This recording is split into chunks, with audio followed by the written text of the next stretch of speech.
Saludos, gracia y paz. Por acá estamos nuevamente con la continuación del estudio que iniciamos la semana anterior con relación a este tema que entendemos que es controversial, que llamamos el dogma de la Trinidad. En aquella oportunidad dejamos para una segunda parte lo que sería el complemento de aquel estudio inicial. Iniciamos pues en aquella oportunidad demostrando que los tres elementos que sostienen la teoría de la Trinidad para la Iglesia Católica no tienen fundamento ni basamento, por cuanto ellos fueron, al menos en dos de los casos, fueron manipulados y fueron inclusive incluidos textos que no estaban en el original. En esta oportunidad vamos entonces a tratar de complementar lo que comenzamos en aquella oportunidad y vamos a dar argumentos concluyentes en cuanto a la razón y el fundamento que consideramos y creemos que fue el motivo fundamental por el cual se introdujo esta teoría dentro de la Iglesia. Y aunque en este momento esta teoría es sostenida por la Iglesia Católica y también por su hija, la Iglesia Protestante, no lo era así al comienzo de las cosas, cuando los discípulos continuaron la obra del Señor para dejar una iglesia instalada, y luego de que los discípulos desaparecieron y quedaron sus hijos, ¿no? Es decir, los hijos espirituales de los discípulos, que fue la iglesia neotestamentaria, la primera iglesia, pues esta doctrina no aparecía incluida dentro del canon doctrinal de la Iglesia. Apareció posteriormente, como ya explicamos en el video anterior, cuando en el siglo II comenzó a hablarse de una tríada de dioses. Y ni siquiera fue así, ni siquiera esta doctrina existió en el Antiguo Testamento, ni siquiera esta doctrina fue parte de la Iglesia inicial, sino que ya a mediados del segundo siglo, en medio de la persecución, comenzó a introducirse este dogma, este elemento doctrinal.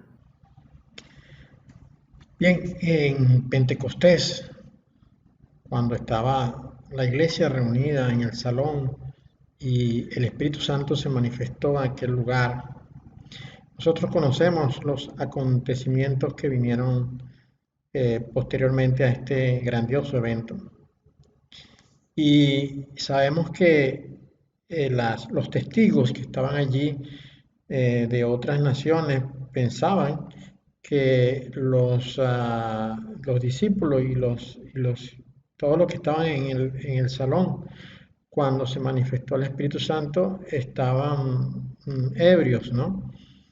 Y entonces Pedro, dice Hechos 2:14, Pedro se puso de pie junto con los 11, alzó la voz y se dirigió a ellos diciendo: varones yaudistas, todos ustedes que habitan en Jerusalén, sepan bien esto y escuchen mis palabras. Esto no es tan borracho como ustedes imaginan, pues es solamente la hora tercera del día. Y entonces él pasa a explicar lo que él entiende que ha sucedido en ese momento. Y más adelante dice lo siguiente: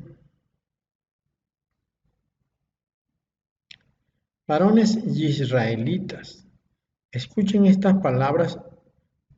A Yahoshua el Nazareno, un varón aprobado por Yahweh ante ustedes por medio de las obras poderosas y las maravillas y señales que hizo Yahweh entre ustedes por medio de él, como ustedes bien saben, a este entregado por el determinado consejo y la presciencia de Elohim, ustedes lo prendieron y lo mataron por mano de hombres sin ley, clavándolo en un madero.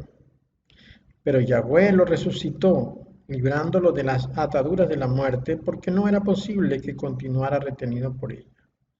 Porque David dice, refiriéndose a él, yo veía a Yahweh siempre delante de mí, porque a mi derecha está él para que yo no resbale. Por eso se alegró mi corazón y se regocijó mi lengua, y aún mi carne reposará en esperanza. Porque no dejarás mi ser en la fosa, ni a tu fiel dejarás ver corrupción. Me hiciste conocer las sendas de la vida, me llenarás de gozo en tu presencia. Varones hermanos, permítanme hablarles con franqueza. El patriarca David murió y lo sepultaron, y su sepulcro está en medio de nosotros hasta el día de hoy. Pero él era profeta y sabía que con un juramento Yahweh le había jurado de que su posteridad en cuanto a la carne levantaría a uno para que se sentara en su trono. Así que él previó esto y se refirió a la resurrección del Mashiach cuando dijo que su ser no fue dejado en la fosa ni su carne vio corrupción. Pues a este Yahshua lo resucitó Yahweh y de eso todos nosotros somos testigos. Así que, como la diestra de Yahweh lo ensalzó y recibió del Padre el Espíritu de santidad prometido, Él ha derramado esto que ustedes ven y oyen. Porque David no subió a los cielos, sin embargo, Él dice, dijo Yahweh a mi soberano, siéntate a mi diestra, hasta que yo ponga a tus enemigos por tarima de tus pies. Por lo tanto, sepa con certeza toda la casa de Israel, que a este Yahshua, a quien ustedes ejecutaron en un madero, Yahweh lo ha hecho soberano y Mashiach. Cuando oyeron esto cuando oyeron esto se les afligió el corazón y les preguntaron a Shimón y a los otros enviados, varones hermanos, ¿qué tenemos que hacer? Entonces Shimón les dijo, arrepiéntanse y sumérjase cada uno de ustedes en el nombre de Yahshua, el Mashiach, para que se les perdonen sus pecados y recibirán el don del Espíritu de santidad, pues para ustedes es la promesa y para sus hijos y para todos los que están lejos, para cuantos llame Yahweh nuestro Elohim. Entonces, como podemos ver acá en este precioso testimonio que aparece recogido en nuestras Sagradas Escrituras, Pedro, predicándole a los que estaban congregados en el aposento, donde ocurrió el gran evento de Pentecostés, cuando descendió el Espíritu Santo y se posó sobre los que allí estaban. Dirigiéndose a ellos, Pedro les dijo claramente que debían sumergirse, es decir, ser bautizados cada uno de ustedes en el nombre de Yahshua, el Mashiach. Pedro no utilizó Mateo 28, 19. Es decir, si estas palabras que aparecen en Mateo 28, 19 fuesen la voluntad de Dios, entonces Pedro pues hubiese dicho en ese momento que todos debían bautizarse en el nombre del Padre, del Hijo y del Espíritu Santo. Sin embargo, Pedro, movido por el Espíritu, dijo claramente que el nombre en quien debían ser bautizados es en el nombre de Yahshua, el ungido. Y tengamos claro esto, que él no está diciendo una sola palabra, como sí aparece en los textos impresos por las editoriales conocidas, que sirven, que nutren al cuerpo de la Iglesia protestante, como las Sociedades Bíblicas Unidas o la Liga Bíblica, que allí aparece en el nombre de Jesucristo. Aparece como un solo nombre, como una sola estructura fonética, Jesucristo. Pero si nosotros vemos el pasaje en otros libros que no provienen de las editoriales conocidas, vamos a ver que no es una palabra sino son dos palabras. Y esto tenemos que entenderlo. Pedro dijo, ustedes deben bautizarse en el nombre de Yeshua. Y luego añade, el ungido, es decir, el escogido de Dios, es el enviado de Dios. Entonces, pongámosle que en lugar de decir el Mashiach, dijera el enviado. Por ejemplo, el apóstol, ¿no? El enviado, el apóstol. Dijera Yeshua el apóstol. Ese no es un nombre. Yeshua el apóstol no es un nombre. El nombre es Yeshua. El apóstol es un calificativo.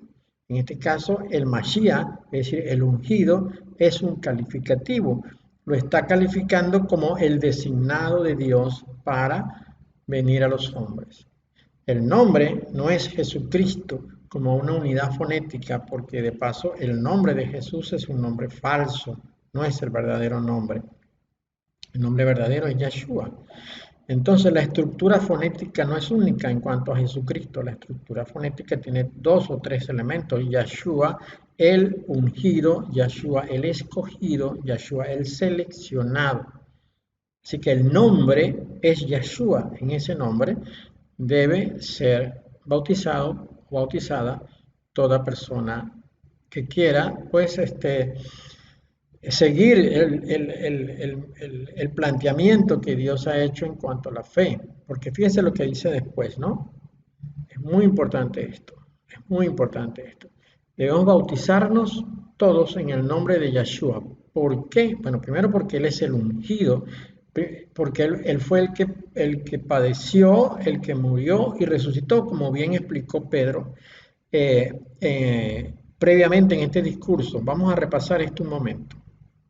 Acá en el versículo 26 del capítulo 2 dice, por eso se alegró mi corazón y se regocijó mi lengua y aún mi carne reposará en esperanza, porque no dejarás mi ser en la fosa. Esta es la muerte, esto es parte del bautismo, es la muerte. El paso previo a esto es la renuncia, es el arrepentimiento, es el reconocer que habitamos en un ser pecaminoso. Luego acá nos presenta Pedro el momento de la muerte, cuando dice, porque no dejarás mi ser en la fosa, ni a tu fiel dejarás ver corrupción. Luego nos va a presentar la otra etapa. Me hiciste conocer las sendas de la vida, me llenarás de gozo en tu presencia. Varones hermanos, permítame hablarles con franqueza. El patriarca David murió y lo sepultaron y su sepulcro está en medio de nosotros hasta el día de hoy. Pero él era profeta y sabía que con un juramento Yahweh le había jurado que de su posteridad, en cuanto a la carne, levantaría a uno para que se sentara en su trono. Así que él previó esto y se refirió a la resurrección del Mashiach cuando dijo que su ser no fue dejado en la fosa ni su carne vio corrupción. Y luego remarca el 32 diciendo, pero a este Yeshua lo resucitó Yahweh y de eso todos nosotros somos testigos. Aquí están muy claramente contempladas las dos etapas más importantes del bautismo, es decir, la muerte, porque la muerte viene condicionada por el paso previo, que es la renuncia, y luego viene la más prometedora de todas, que es la resurrección. Por ello, toda persona debe ser bautizada en Yeshua, porque Yeshua es el único que cumple las tres etapas necesarias del bautismo, es decir, la renuncia, la muerte y la nueva vida, la resurrección. Por eso el bautismo debe ser hecho en el nombre de Yeshua. En consecuencia, tal parece que Mateo 28:19 está descalificado. Y como ya explicamos en el verso anterior, lo más probable es que esto haya sido introducido con toda intención. Y esto es de lo que queremos hablar en lo que queda de este complemento de la primera enseñanza o la parte 2 en cuanto al dogma de la Trinidad. Quizá alguna vez hayas leído la importancia que tiene Babilonia en el Nuevo Testamento, sobre todo en el libro profético de Apocalipsis. Babilonia tiene anunciada su destrucción y al menos 2 capítulos del Apocalipsis, el 17 y el 18, hablan en su totalidad de ese gran momento que ha de venir muy pronto. La destrucción de Babilonia también fue anunciada en el Antiguo Testamento y sobre todo el más tempranero de los evangelistas, que fue Isaías, el profeta Isaías, anuncia con mucho rigor la destrucción de Babilonia. Veamos acá en Wikipedia qué nos dice sobre la religión babilónica. La religión babilónica es la práctica religiosa de los caldeos. Desde el período babilónico antiguo de la Edad del Bronce Medio hasta el surgimiento del imperio neoasirio en la Edad del Hierro temprana. Un breve renacimiento de la tradición religiosa caldea, en oposición a los relacionados, se produjo en el marco de los siglos 7 al 6 antes de la era del ungido, dinastía caldea. Tiene una gran deuda con la muy anterior religión sumeria. El imperio daba a esta religión un carácter oficial y nacional, aunque también existía otra religión más popular.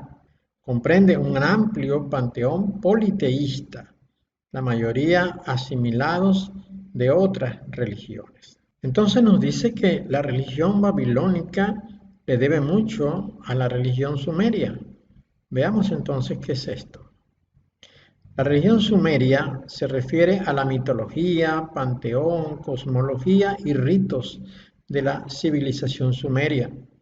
La religión sumeria repercutió en toda la mitología mesopotámica, sobreviviendo en las sendas mitologías y religiones de los acadios, babilonios, asirios y otros grupos culturales. Así, los dioses sumerios, acadios y babilonios eran los mismos, a excepción del supremo de estos últimos, que era Marduk. Ahora vayamos un poco más profundo en nuestra investigación. Leamos acerca de la historia sumeria de la creación del universo. Según la mitología sumeria de la creación, los dioses originalmente crearon a los humanos para que los sirvieran, pues tenían necesidad de ser alimentados y vestidos. El culto era así concebido como una manera de servir a los dioses, pero los liberaron cuando llegaron a ser demasiados para manejarlos. De la unión primordial entre An y Ki nació Enlil, que se convertiría en el dios supremo del panteón sumerio. Después que las otras deidades desterraran a Enlil de Dilmun, el hogar de los dioses, por violar a la diosa del aire Ninlil, ésta tuvo un hijo, Nannar, dios de la luna. Nanna y Ningal dieron a luz a Inanna, diosa de la guerra y la fertilidad, y a Ulu, dios del sol. Sigamos. Las deidades. Los sumerios originalmente practicaban una religión politeísta, con deidades antropomorfas, que representaban las fuerzas cósmicas y terrestres en su mundo. Durante la mitad del tercer milenio antes de Cristo, las deidades sumerias se hicieron más antropocéntricas y eran dioses de la naturaleza transformados en dioses de la ciudad. Dioses como Enki e Inanna eran vistos como Si-An, dios del cielo, o Enlil, dios supremo del panteón sumerio, les hubieran asignado el rango, poder y conocimiento. Investiguemos ahora acerca del panteón sumerio. Los textos religiosos sumerios reflejaban asimismo un intento de sistematización por parte de su élite religiosa con la tríada de los grandes dioses, An, Enlil y Enki, mediante la divinización de los principios fundamentales, el cielo, la atmósfera y la tierra, y una segunda tríada formada por Sin, Inanna y Utu, que se corresponden con la luna, la fertilidad y el sol. La mayoría de las deidades sumerias pertenecían a una clasificación llamada Anuna, los descendientes de An, mientras que 7 deidades, incluyendo Enlil e Inanna, pertenecían a un grupo de jueces del inframundo conocido como los Anunnaki, los descendientes de An y Ki. Durante la tercera dinastía de Ur, se decía que el panteón sumerio constaba de 60 veces 60, 3600 deidades, entre las que destacan An o Anu, dios del cielo y rey de los dioses, venerado en el templo de Uruk. Enki, dios de la beneficencia, controlador del agua dulce de las profundidades debajo de la tierra y señor de la tierra, venerado en el templo de Eridu. Enlil, el dios del viento, venerado en el templo de Nippur. Ki, diosa de la tierra. Namu, la diosa madre. Inanna, la diosa del amor y de la guerra, equivalente a la diosa Ishtar de los acadios, venerada también en el templo de Uruk. Utu, el dios sol, venerado en Sipar. Nannar, el dios luna, venerado en Sigurat de Ur. Como podemos ver acá, hay cosas muy interesantes en esta definición del panteón de los sumerios. Lo primero que encontramos acá está en la siguiente oración. Los textos religiosos sumerios reflejaban asimismo un intento de sistematización por parte de su élite religiosa con la tríada de los grandes dioses An, Enlil y Enki. Quiere decir entonces que para la religión sumeria, como elemento base de su religión estaba una tríada. Ahora veamos cómo nos define Wikipedia una tríada. Nos dice, una tríada es un grupo de 3 elementos especialmente vinculados entre sí. Esto puede referirse a personas, candidatos, equipos o cualquier otra cosa. La expresión de tal vínculo triádico refleja la existencia de una peculiar estructura de pensamiento que agrupa de 3 en 3 los conceptos filosóficos, religiosos, especialmente los dioses de ciertas mitologías, políticos, culturales, etc. Se da incluso en la forma habitual de establecer cualquier estructura, división o periodización, inferior, medio, superior. Este es un ejemplo, ¿no? Como en la estructura tradicional del discurso y de las obras literarias, planteamiento, nudo, desenlace. Esta es otra tríada, es un ejemplo también. Y se perpetúa mediante la enseñanza, ámbito en el que se utiliza ampliamente como recurso por su obvia función mnemotécnica. En el ámbito de la filosofía y el pensamiento, la denominada tríada indoeuropea, muy a menudo en plural tríadas indoeuropeas, fue identificada por Georges Dumézil, deidades triples o hipótesis trifuncional. La identificación con los indoeuropeos supone la contraposición de esta forma de organizar los conceptos en tríadas, que sería propia de los pueblos occidentales y de la India, frente a otra forma que sería propia del pensamiento oriental, por ejemplo, yin y yang. Habría, por tanto, distintas formas de pensamiento, monádico, diádico y triádico, incluso la cuaternidad. Esto ciertamente nos está conduciendo de manera natural en este análisis a una anticipación en cuanto a lo que queremos lograr en esta investigación, porque nos ha ido conduciendo de manera sencilla, libre, sin forzar, a lo que nos estamos planteando desde el comienzo de este estudio, es decir, de que Dios sea 3 en 1, como nos ha mostrado el concepto de la Iglesia Católica. Veamos acá esta frase tan interesante. Tríada es un grupo de 3 elementos especialmente vinculados entre sí. Vayamos entonces de nuevo a lo que nos decía eh, la nota de Asiprensa que analizábamos en el video anterior en cuanto a la definición de lo que es la Trinidad. Veamos. Acá en Asiprensa leemos nuevamente. La Trinidad es el término empleado para designar la doctrina central de la religión cristiana. La verdad de que en la unidad de la divinidad hay tres personas, el Padre, el Hijo y el Espíritu Santo, que son verdaderamente distintas una de la otra. Veamos este interesante párrafo que incluye así prensa. Dice, recientemente se han hecho algunos intentos por aplicar las teorías más extremas de la religión comparada a la doctrina de la Trinidad y por explicarla mediante una ley imaginaria de la naturaleza que urge a los hombres a agrupar los objetos de su culto en grupos de tres.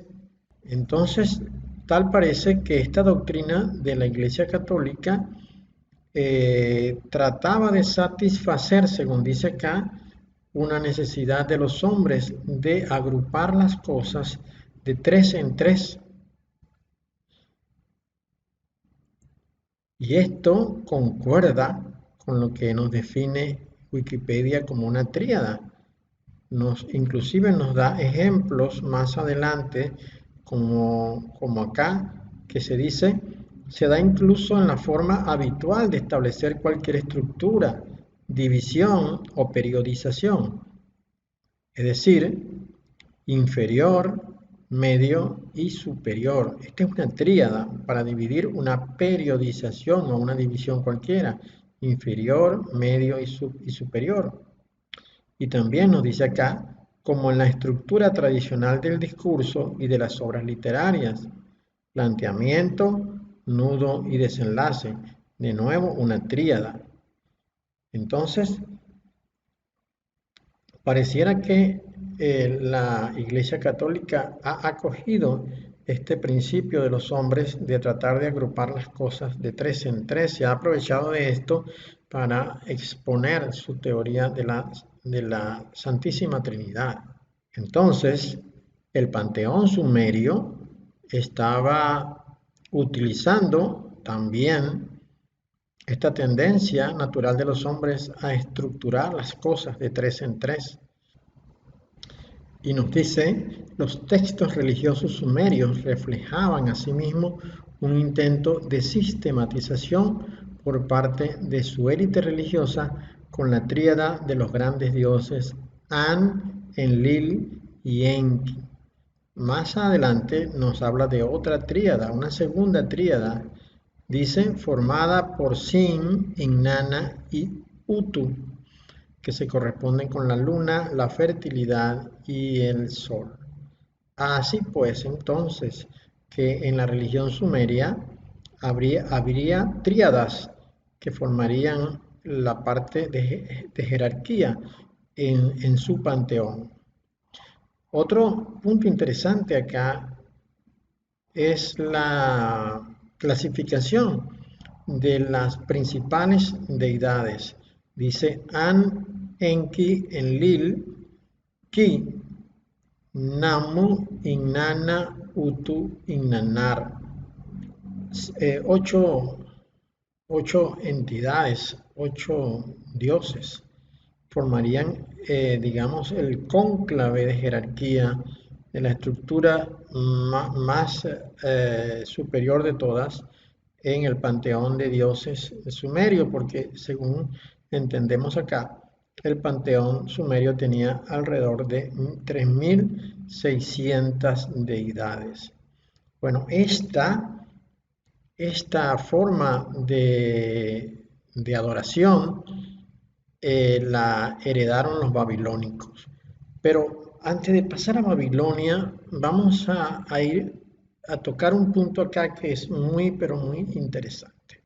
Como ya leímos previamente, dice acá en el segmento de la historia de la creación del universo, dice, según la mitología sumeria de la creación, los dioses originalmente crearon a los humanos para que los sirvieran, pues tenían necesidad de ser alimentados y vestidos. El culto era así concebido como una manera de servir a los dioses, pero los liberaron cuando llegaron a ser demasiados para manejarlo. De la unión primordial entre An y Ki nació Enlil, que se conoce como el dios supremo del panteón sumerio. Después que las otras deidades desterraran a Enlil de Dilmun, el hogar de los dioses, por violar a la diosa del aire Ninlil, ésta tuvo un hijo, Nannar, dios de la luna.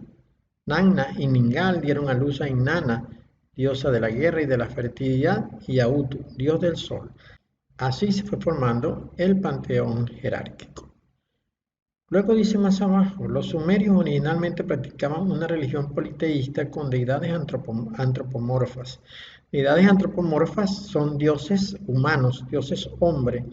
La palabra antropo significa hombre y morfa significa forma, es decir, serían dioses con forma de hombre que representaban las fuerzas cósmicas y terrestres en su mundo. Luego dice que las deidades sumerias se hicieron más antropocéntricas y esto ya lo tocamos en un video anterior cuando hablamos acerca del antropocentrismo. Lo que nos está diciendo acá es que los sumerios adoraban a hombres, es decir, primero arriba nos dice que la religión politeísta tenía deidades antropomorfas, es decir, dioses con forma de hombre. Luego, con el paso del tiempo, su adoración se hizo más antropocéntrica, es decir, el hombre vino a ser el centro de la adoración en este panteón sumerio. El hombre era el centro de adoración. Y esto confirma y ratifica el hecho de que sobre la tierra se haya desarrollado por parte de los enemigos de Dios de un estilo de vida antropocéntrico, es decir, donde el hombre es el centro de todas las cosas, desplazando, al menos en la teoría y en el propósito de los enemigos de Dios, al Dios mismo Padre, creador de todas las cosas, y colocando al hombre como centro. Y esto es muy importante, porque los ángeles que se rebelaron en contra de Dios, que vinieron desde los cielos, expulsados de allá, del monte de Dios, expulsados del monte de Dios y enviados a la tierra, eran hombres. Como ya hemos explicado en otras oportunidades, Satanás es hombre y todos los ángeles son hombres. Solo que son hombres superiores a nosotros, tienen mayores privilegios que nosotros, son más poderosos que nosotros, pero a fin de cuentas son hombres. Como bien se lo dijo el Señor al mismo Satanás en Ezequiel 28. Pero tú hombre eres, le dijo. De manera que asimismo ratificó el Señor posteriormente cuando Pedro le decía al Señor, Señor, no te expongas a semejante castigo. Y esto, bueno, no era Pedro el que hablaba, solamente que Satanás puso un pensamiento en la cabeza de Pedro y Pedro habló. Pero el Señor supo reconocer que no era una palabra de Pedro, sino que venía Satanás y entonces le dijo a Satanás, ya déjame, porque tú solo pones la mirada en los hombres. Y Satanás pone la mirada en los hombres porque él es hombre. Entonces, acá hay algo que tenemos que entender, hay algo que tenemos que considerar. Y es que cuando los ángeles rebeldes fueron expulsados del monte de Dios, Dios creó la tierra para recibirles a ellos. Por eso la tierra era desordenada, vacía y en tinieblas. Y es muy importante, por ejemplo, la historia, la parábola, no sé, que nos desarrolla Mateo 20 con relación a la fiesta de las bodas, cuando dice que los enviados salieron a las calles y trajeron a todos los invitados y entre ellos había gente mala y gente buena. Y entonces dice que cuando el dueño de la fiesta entró, vio a uno que no estaba vestido de boda y le dijo, amigo, ¿qué haces acá? No estás vestido de boda. Y este se avergonzó. Y entonces el dueño de la fiesta le dijo a su siervo, átenlo de pie y de mano y échenlo afuera, a las tinieblas. dice, a las tinieblas. Porque las tinieblas representan el lugar del pecado. Por eso la tierra era oscura. Bueno, cuando los ángeles vinieron a la tierra, eh, ellos se establecieron en la tierra, porque no tenían otro lugar a donde ir, ya no podían estar en el monte de Dios porque habían sido expulsados, ahora les tocaba estar en la tierra.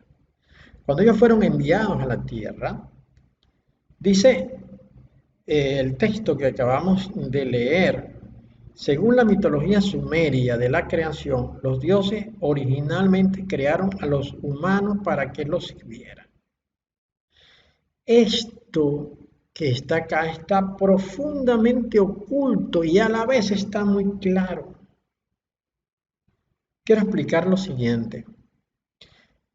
Cuando los ángeles fueron enviados a la tierra, por alguna razón que yo realmente no sé explicar, pero aquí en la tierra había animales. Dios obviamente los había creado. Ciertos animales que estorbarían la obra de los ángeles enviados a la tierra. No eran animales gentiles, no eran animales corteses, no eran animales pacíficos, sino eran animales muy, muy poderosos, como el dinosaurio, como el tiranosaurio, como las aves que en ese momento había, que eran unas aves estructuralmente muy poderosas. Y estando acá en la tierra, con una tierra que era casi no era tierra, sino era agua, y con un ambiente hostil y poco agradable, estos ángeles comenzaron a hacer experimentos porque ellos sí ciertamente son de una mente muy avanzada. Los ángeles que son hombres, o los hombres que son ángeles, la primera creación de Dios era muy inteligente, aunque no sabia, porque es diferente, ¿no? Si fuesen sabios hubiesen tenido temor de Dios o temor a Dios, pero no le tenían temor a Dios, se rebelaron en contra de Dios y por eso fueron expulsados de ella. Pero eran muy inteligentes y tenían mucha capacidad. Ellos vinieron acá a esta tierra y empezaron a experimentar con cierto tipo de orangutanes que ya Dios había creado en aquel momento y fecundando a las hembras orangután con semen de ángel, con semen de ángel, fecundaban a las hembras orangutanes con semen de ángel y fueron procreando. Y entonces con el paso de los años, de los miles de años, de los cientos de miles de años, cada vez que había una concepción, experimentaban sobre esa concepción y generaban otra concepción y así fueron progresivamente durante miles de años experimentando. El primer nacimiento tendría un altísimo porcentaje de mono, pero en la medida que fueron avanzando las diferentes especies, cada vez el parecido era más al hombre y menos al mono. Cuando llegaron a un punto en el que los nuevos nacimientos que se producían eran muy, muy parecidos en progresión al hombre. Esto es lo que nos ha vendido la ciencia como la evolución. La evolución tiene la intención de hacer creer a la humanidad que Dios no existe y que la misma naturaleza es capaz de perfeccionarse a sí misma.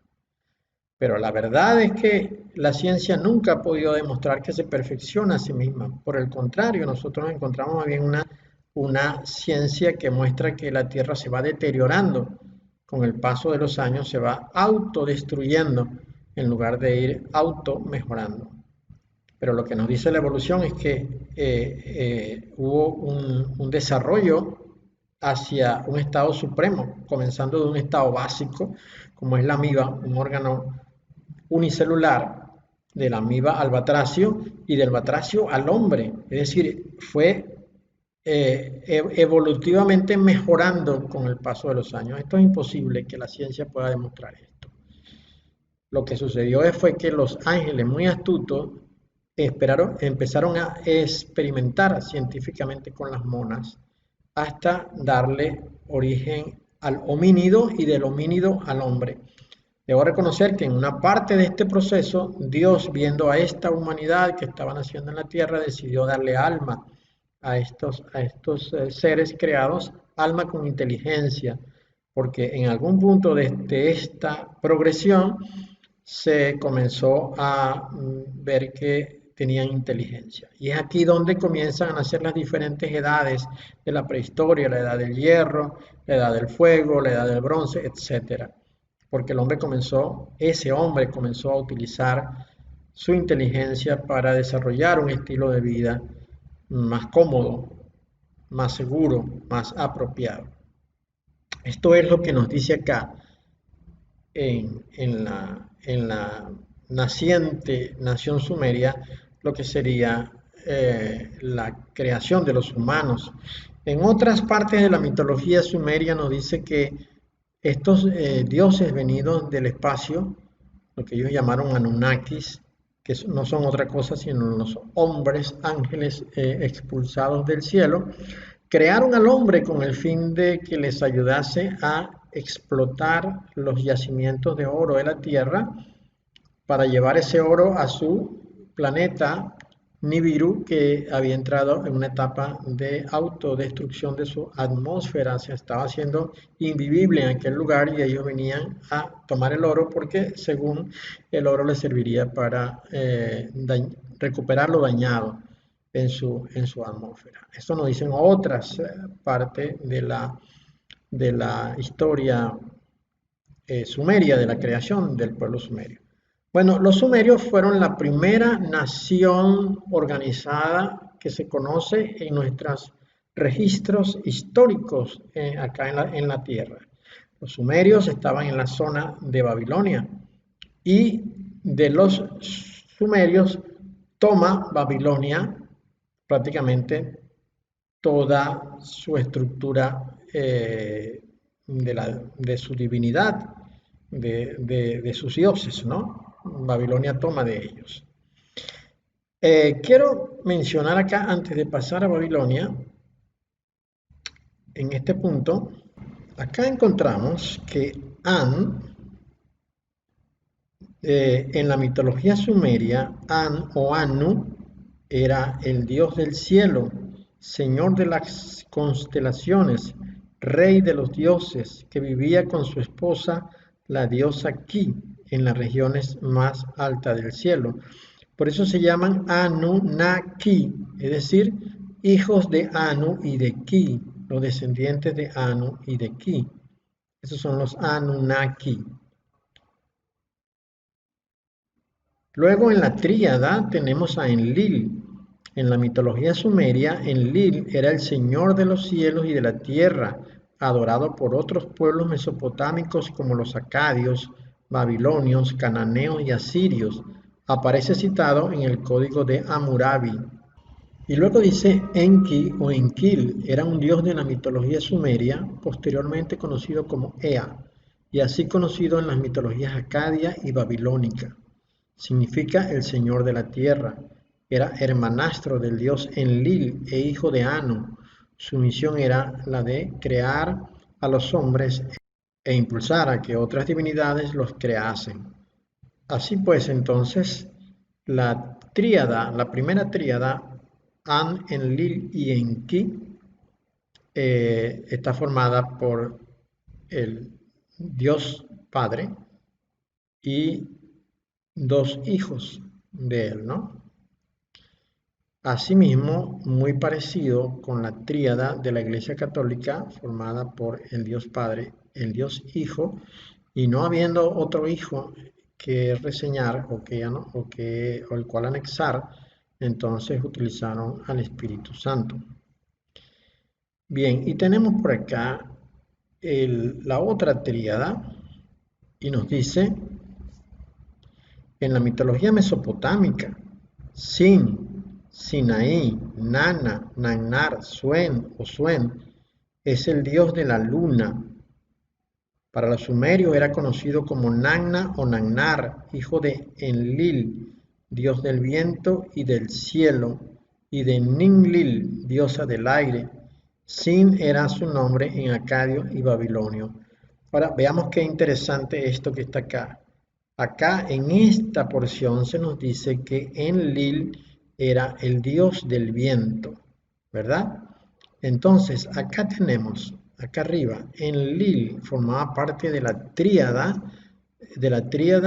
principal, en la tríada superior en los dioses sumerios, y nos dice que acá nos dice que es un hijo de An. Pero fijémonos qué interesante, porque esto se parecería mucho a la tríada de la Iglesia Católica. En este caso sería An, el Dios Padre, Enki, el Dios Hijo, y Enlil, el Dios Espíritu. ¿Por qué? Bueno, porque como vimos anteriormente, según estudiamos acá acerca de Sin, nos dice que Enlil es el dios del viento y todos nosotros sabemos que Ruach, que es como se define espíritu en hebreo, significa, además de espíritu, significa viento, viento, que es de la cual se origina la palabra neuma utilizada en griego. Neuma significa viento. De ahí viene, por ejemplo, la neumonología, que es la ciencia que estudia a los pulmones, o la palabra neumático, que designa a la llanta o el lugar donde funcionan los elementos que se trasladan de un lugar a otro, la rueda, pues. Ahora, veamos acá, ¿no? En este punto, Namu. Namu es la diosa sumeria que identifica al abismo de las aguas en el océano primigenio. Namu fue la primera deidad y origen de todo, diosa del nacimiento. Su lugar de culto se centró en la ciudad de Ur. En muchos textos es identificada como consorte de An y madre de Enki. Y madre de Enki. Ya lo vimos acá, ¿verdad? Enki, el dios hijo. Quiere decir entonces que entre An y Nammu, la diosa madre, dieron origen a Enki. ¿Y quién es la diosa madre para la Iglesia Católica? María. María en nuestro tiempo, porque ya anteriormente fueron usadas otros nombres de mujeres para representar a la diosa madre. Mira, acá se nos dice que Namu es la ancestral y primigenia diosa sumeria del mar que aparece en el mito babilónico de la creación llamado Enuma Elish. Ella es la madre de todos los dioses, incluido An, que es el dios principal de todos. Dios de las alturas, cuyo significado es cielo, y Ki, la tierra. An es cielo y Ki, la tierra. De manera que esta diosa, Namu, diosa del panteón sumerio, dio origen al cielo y a la tierra. Y aquí podemos ver nosotros esto que aparece como una figura de un ser que está en los brazos de Namu. Pareciera que estuviera amamantándose porque esto que está acá parece un seno. Y acá vemos como si lo estuviera sosteniendo en sus brazos. Este que está acá. Y entonces se parece mucho a la imagen maternal que nos muestra la Iglesia Católica de su María, pues de la María de la Iglesia Católica que aparece con su Jesús en sus brazos. Ciertamente se parece mucho, de tal manera que el concepto lo maneja los enemigos de Dios desde lo más antiguo de todas las antigüedades conocidas, mucho, mucho más allá del principio, del comienzo de eh, Moisés. Entonces regresamos acá a donde comenzamos. La religión babilónica es la práctica religiosa de los caldeos desde el periodo babilónico antiguo de la Edad del Bronce Medio hasta el surgimiento del imperio neoasirio en la Edad del Hierro temprana. Un breve renacimiento de la tradición religiosa caldea en oposición a lo relacionado se produjo en el marco de los siglos 7 al 6 antes de el ungido en la dinastía caldea. El imperio daba a esta religión un carácter oficial y nacional, aunque también existía otra religión más popular. Acá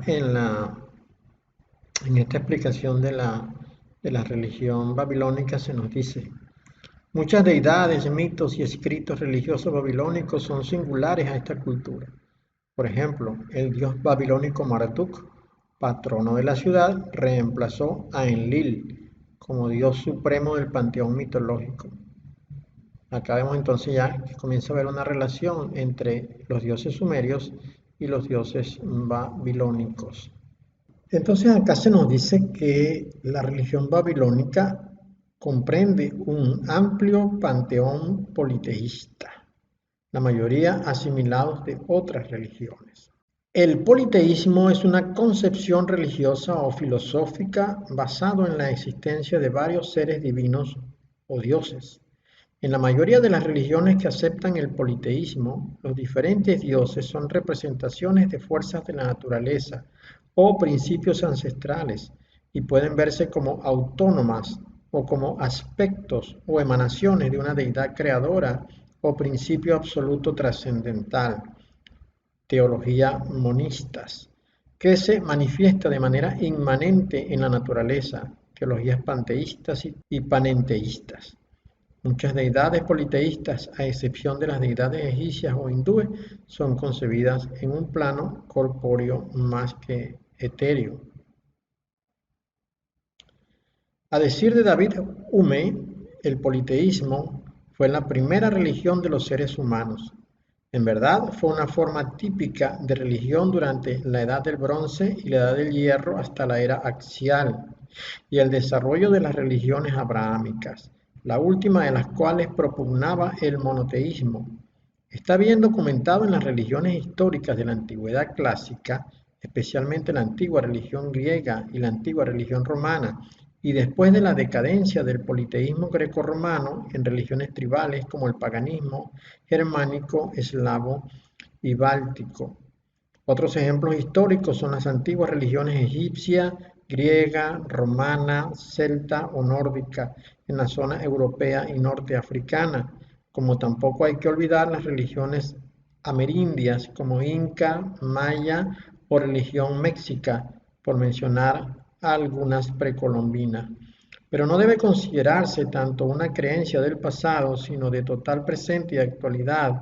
Las religiones politeístas más importantes existentes hoy en día son la religión tradicional china, el hinduismo, el sintoísmo japonés, la santería y varias religiones neopaganas.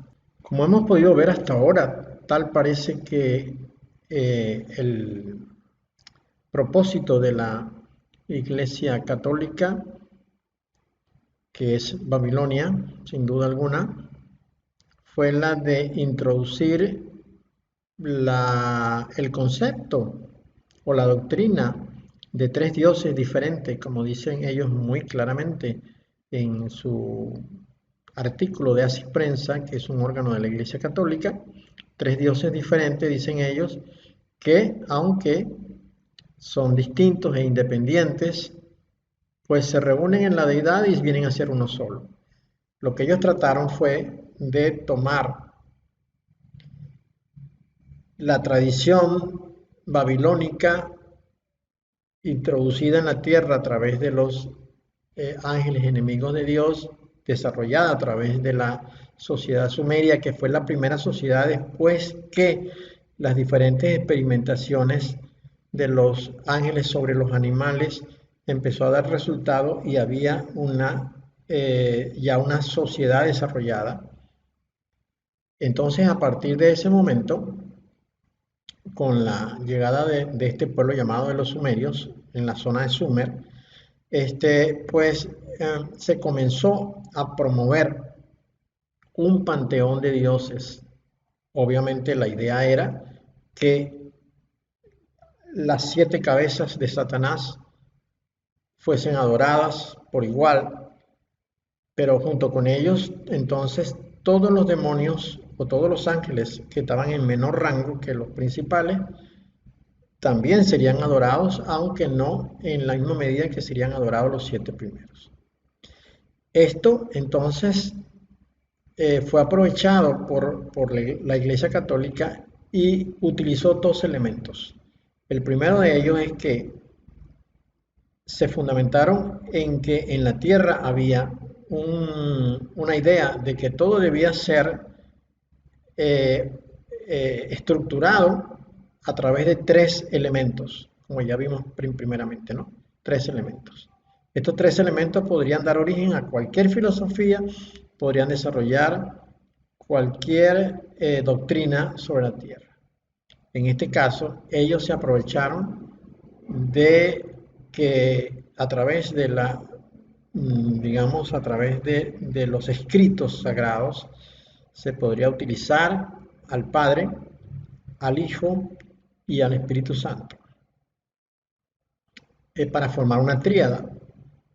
Y entonces esta tríada, que era un concepto babilónico, la unieron con una palabra sagrada de las Escrituras, donde dice que Dios es uno. Simplemente dijeron, esto es un misterio, esto no se puede explicar, esto tiene que venir por revelación. Lo que querían con esto era que la sociedad entera aceptara tal filosofía de la tríada en uno solo, y dado que las escrituras recogen el texto sagrado de que Dios uno es, pretendían con esto que toda persona rindiera, bajara su cabeza y dijera amén a lo que ellos estaban proponiendo. Ahora, el problema es que acá se estaba introduciendo una teoría de demonios, porque se nos decía que tres dioses verdaderamente diferentes e independientes formaban la deidad. Fíjense qué sutil es esto. Es tan sutil que no nos apercibimos, no nos damos cuenta, y la sociedad entera dice, amén, así es, entendido, lo aceptamos, creemos en eso.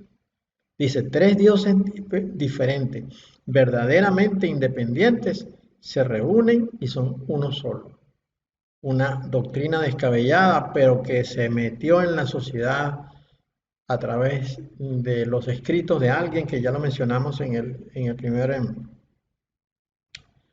primer tratado, y aquí pues lo vamos a buscar quién lo dijo. Aquí está en este texto que está acá. Nos dice que acá nos dice que la palabra trías, de la cual su traducción latina es trinita, fue primeramente encontrada en Teófilo de Antioquía en el 180 después del ungido. Luego nos dice que también Tertuliano, el término por supuesto pudo haber sido usado antes de su tiempo, más tarde aparece en su forma en latín, de trinitas en Tertuliano. Luego, en el siglo siguiente, la palabra fue de uso general. Dice que se encuentra en muchos pasajes de Orígenes. El primer credo en el cual aparece es en el del discípulo de Orígenes, San Gregorio Taumaturgo. Entonces ya fue a partir del siglo segundo hasta el siglo cuarto que se comenzó a introducir esto y ganó muchos adeptos. Y luego, bueno, la iglesia neotestamentaria, que venía siendo muy golpeada con las persecuciones, aturdida por estos acontecimientos, no percibió la maldad en esto y pues lo aceptó. Entonces se introdujo el término de tríadas y luego el término de trinitas. Que el término tríadas lo tomó entonces, como dice acá lo que acabamos de leer hace un momento, lo tomó Teófilo de Antioquía, introdujo la palabra trías, que ya vimos entonces que trías se puede también escribir como tríada. Entonces, a Teófilo de Antioquía estaría aprovechando la palabra tríadas conocida en aquel momento para introducir su tríada de Padre, Hijo y Espíritu Santo. Entonces, el problema acá está en que cuando se nos dice que esta tríada es el Padre, el Hijo y el Espíritu Santo, uno tiende a decir amén porque cree que debe hacerlo así. Pero realmente uno tiene que reaccionar a esto y darse cuenta que acá no están hablando de nuestro Dios, están hablando de tres dioses diferentes, de manera tal que si son tres dioses diferentes no es el mismo Dios. Si son tres dioses independientes no es el mismo Dios del cual estamos hablando nosotros, porque el Dios nuestro, creador de los cielos y la tierra, es uno, como ya hemos explicado anteriormente.